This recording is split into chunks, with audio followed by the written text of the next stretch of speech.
हरे कृष्णा। सभी भक्तों को भीष्म पंचक की बहुत बहुत बधाई हो। आज हम लोग भीष्म पंचक की कथा के बारे में श्रवण करेंगे। भीष्म पंचक क्या है, जो एकादशी 4 नवंबर से लगने वाला है और 8 नवंबर 2022 तक रहेगा। भीष्म पंचक का हिंदू धर्म में बड़ा ही महत्व है।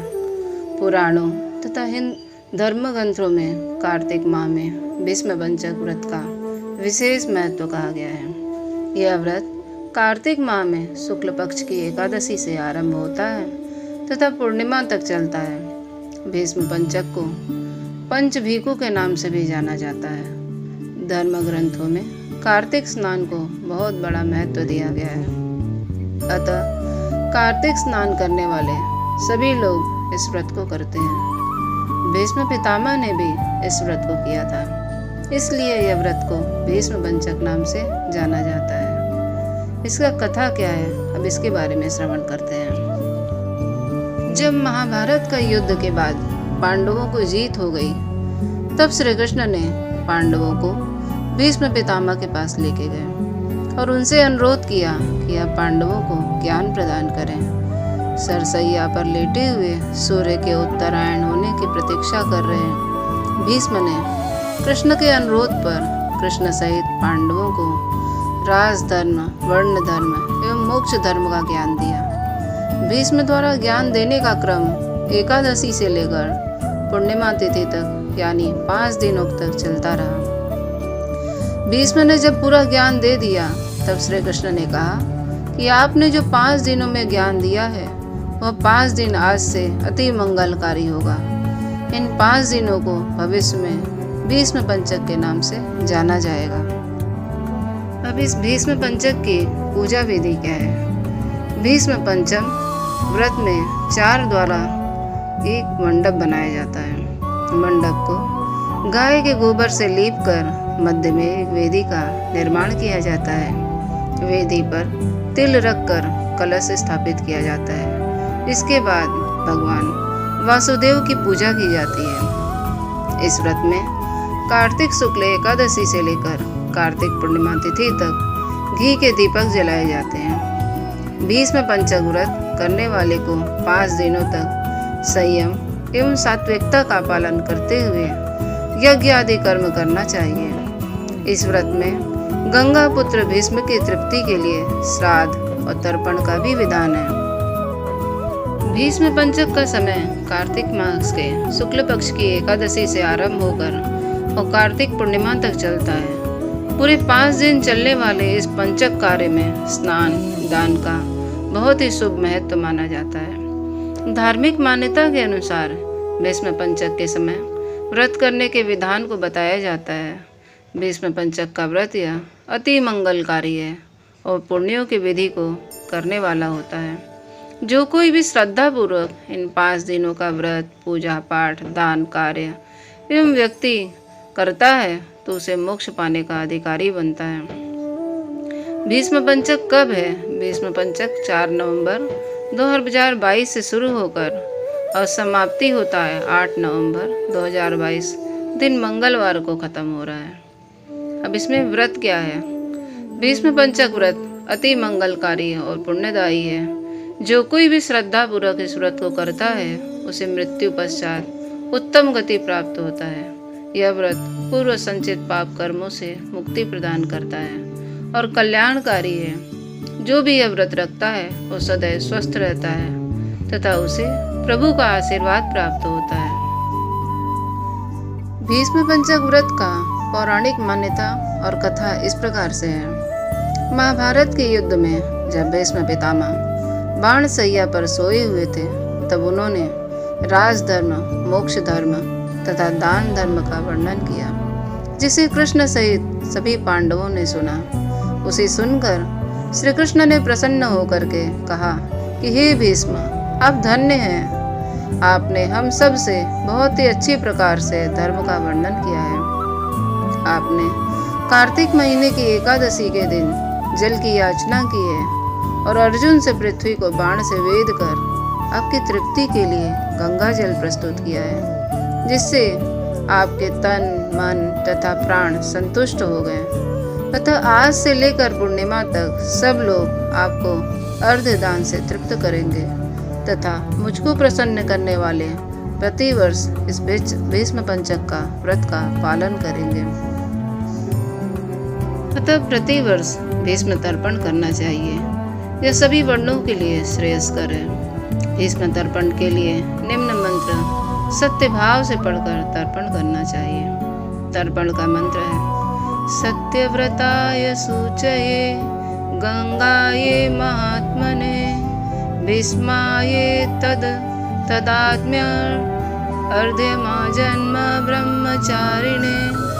अर्थात आजन्म ब्रह्मचर्य व्रत का पालन करने वाले परम पवित्र सत्यव्रत परायण गंगानंदन महात्मा भीष्म को मैं अर्घ्य देता हूँ। जो मनुष्य निम्नलिखित मंत्र द्वारा भीष्म जी के लिए अर्घ्य दान करता है उसे मोक्ष की प्राप्ति होती है। अर्घ्य का मंत्र है वैयाग्रपद गोत्राय सांकृत्य प्रवराय च अपुत्राय ददात्मेयं ददुकं भीष्मवर्मणे वसुनामवताराय सन्तनोरात्मजाय च अर्घ्य ददामि भीष्माय आजन्म ब्रह्मचारिणे। जिनका गोत्र व्याघ्रपद और सांकृत प्रवर है उन पुत्र रहित भीष्म जी को मैं जल देता हूँ। वसुओं के अवतार शांतनु के पुत्र आजन्म ब्रह्मचारी भीष्म को मैं अर्घ्य देता हूँ। जो मनुष्य अपने स्त्री सहित पुत्र की कामना करते हुए भीष्म पंचक व्रत का पालन करता हुआ तर्पण और अर्घ्य देता है उसे 1 वर्ष के अंदर ही पुत्र की प्राप्ति हो जाती है। इस व्रत के प्रभाव से महापातकों का नाश होता है। अर्घ्य देने के बाद में पंचगव्य सुगंधित चंदन के जल उत्तम गंध व कुमकुम द्वारा सभी को पापों को हरने वाले श्रीहरि की पूजा करें। भगवान के समीप 5 दिनों तक अखंड दीप जलाएं। भगवान श्रीहरि का उत्तम नैवेद्य का अर्पित करें। पूजा अर्चना और ध्यान नमस्कार करें। उसके बाद ओम नमो भगवते वासुदेवाय नमः का 108 बार जप करें। प्रतिदिन सुबह एवं शाम दोनों समय संध्या वंदन करके ऊपर लिखे मंत्र का 108 बार जाप करें। भूमि पर सोएं। व्रत करते हुए ब्रह्मचर्य का पालन करना चाहिए और अति उत्तम है शाकाहारी भोजन तथा मुनियों के साथ प्राप्त भोजन द्वारा निर्वाह करें और ज़्यादा से ज़्यादा भगवान श्रीहरि के भोजन में व्यतीत करें। विधवा स्त्रियों को मोक्ष की कामना से व्रत करना चाहिए। पूर्णमासी के दिन ब्राह्मणों को भोजन कराएं तथा बछड़ों सहित गौदान करें। इस प्रकार पुण्य के विधि के साथ व्रत का समापन करें। 5 दिनों तक यह भीष्म पंचक व्रत एकादशी से पूर्णिमा तक किया जाता है। इस व्रत में अन्न का निषेध है, अर्थात इस दिन अन्न नहीं खाना चाहिए। इस व्रत को विधि पूर्वक करने से भगवान श्री विष्णु प्रसन्न होते हैं तथा सभी मनोकामनाएं पूर्ण करते हैं। अब एक पौराणिक कथा आती है भीष्म पंचक में भीखू की कथा। प्राचीन समय की बात है। एक बहुत ही सुंदर गांव था जहां एक साहूकार अपने बच्चों के साथ में रहा करता था। साहूकार का एक बेटा था और इसकी बहू भी थी। साहूकार की बहू बहुत ही धार्मिक प्रवृत्ति की थी। वह नियम पूर्वक पूजा पाठ और सभी धार्मिक कार्य किया करती थी। जब कार्तिक मास आता था तो उस माह के भी पूरे नियम से करती थी। वह स्त्री कार्तिक मास में रोज सुबह उठकर गंगा स्नान के लिए जाया करती थी। उसी गांव में राजा का भी एक बेटा था जो गंगा स्नान के लिए जाया करता था। एक बार राजा के बेटे ने देखा कि कोई व्यक्ति है जो उससे पहले ही उठकर गंगा स्नान के लिए जाता है। उस लड़के के मन में बात जानने की इच्छा हुई कि वो कौन ऐसा है जो उससे भी पहले गंगा स्नान के लिए जाता है। राजा के बेटे को पता नहीं चल पाता कि वह कौन व्यक्ति है जो गंगा स्नान कर लेता है। कार्तिक माह समाप्त होने में 5 दिन ही शेष रह जाते हैं। साहूकार की बहू जब स्नान करके जा रही थी उसी समय राजा का बेटा गंगा स्नान के लिए आ रहा था। बहू आहट सुनकर जल्दी जल्दी चलने लगी। जल्दबाजी में उसकी माला, मोजड़ी, पायल वहीं पर छूट गई। राजा के बेटे ने उसको माला और पायल को ले करके उसे उठा लेता है। वह मन ही मन सोचने लगता है कि जिस स्त्री का यह माला है इतना सुंदर है तो वह खुद भी कितनी ही सुंदर होगी। वह गांव में यह बात फैल जाता है कि जिसकी भी माला और मोजड़ी है उसे प्रातः काल में मिली है, वह उसे स्त्री के सामने आए। साहूकार के बेटे की बहू ने कहला दिया कि मैं ही वह स्त्री हूँ। मैं पूरे 5 दिन गंगा स्नान के लिए आऊँगी। अगर तुम मुझे देख पाए तो मैं तुम्हारे साथ रहने आ जाऊँगी। राजा के बेटे ने उस स्त्री से मिलने के लिए एक तोते को पिंजरे में बंद करके गंगा किनारे रख दिया ताकि जब वह स्त्री आए तो तोता उसे बता दे। साहूकार की बहू सुबह के समय गंगा स्नान के लिए पहुंच जाती है। वह भगवान से प्रार्थना करती है कि वह उसके सतीत्व की लाज रखें। राजा का बेटा न उठ पाए और मैं गंगा स्नान करके जा सकूं। भगवान उसकी प्रार्थना को स्वीकार करते हैं और राजा का बेटा सोता रह जाता है। बहू नहा धोकर जब चलने लगती है तो तोते से बोलती है कि तू मेरी लाज रखना। तोता उसकी प्रार्थना को सुनकर कहता है, ठीक है, मैं तेरी लाज रखूंगी। तो राजा का बेटा उठता है और वहाँ किसी को न पाकर तोते से पूछता है कि कोई स्त्री यहाँ पर आई थी क्या? तो तोता ने उसे इनकार कर दिया। अगले दिन राजा के बेटे ने सोचा कि आज मैं किसी भी हाल में नहीं सोऊंगा। वह अपनी उंगली काट लेता है और दर्द से उसे नींद नहीं आती है। वह स्त्री आती है और भगवान से उसी प्रकार प्रार्थना करने लगती है और राजकुमार को फिर नींद आ गया। वह स्नान करके फिर से चली जाती है। सुबह जब राजकुमार की नींद खुलती है तो वह तोते से फिर पूछता है। तोता इनकार कर देता है। अब राजकुमार ने सोचा कि आज वह अपनी आंखों में मिर्च डाल देगा जिससे उसे नींद नहीं आएगी। वह अपनी आंखों में मिर्ची डालकर बैठ जाता है। स्त्री फिर आती है और प्रार्थना करती है जिससे राजकुमार को फिर से नींद आ जाती है। राजकुमार ने तोते से बहू के आने की बात पूछी। उसने फिर मना कर दिया। राजकुमार को अब फिर सोचने लगा कि आज मैंने बिना बिस्तर के ही बैठूंगा जिससे नींद नहीं आएगी।